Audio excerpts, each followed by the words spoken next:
আপনারা দেখছেন Zee live news. Bauria Surashree cinema হলে সোমবার 2রা ডিসেম্বর ভারতের কমিউনিস্ট পার্টি মার্ক্সবাদী উলুবেড়িয়া পৌর উত্তর এরিয়া কমিটির তৃতীয় সম্মেলন অনুষ্ঠিত হয়। সম্মেলনে 238 জন প্রতিনিধি অংশগ্রহণ করে। পার্টির সাংগঠনিক বিষয় ও নতুন কমিটি নির্বাচিত হয়। প্রতিনিধিদের আলোচনার ভিত্তিতে 19 জনের সদস্য নিয়ে উলুবেড়িয়া পৌর উত্তর এরিয়া কমিটি গঠন হয়। উলুবেড়িয়া পৌর উত্তর এরিয়া কমিটির নবনির্বাচিত সম্পাদক হন সেলিম মোল্লা।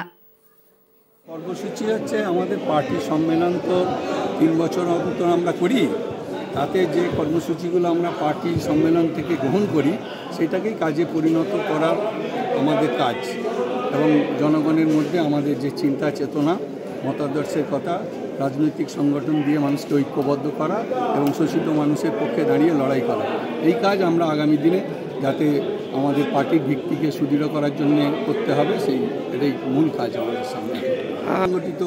সংগঠিত এবং সংগঠিত শ্রমিক সহ আরও অন্যান্য অংশের মানুষ আছে, তাদের সংগঠিত করাই হচ্ছে আমাদের মূল লক্ষ্য কাজ। আপনার নাম? আমার নাম সেলিম মোল্লা। রিপোর্ট জি লাইভ নিউজ।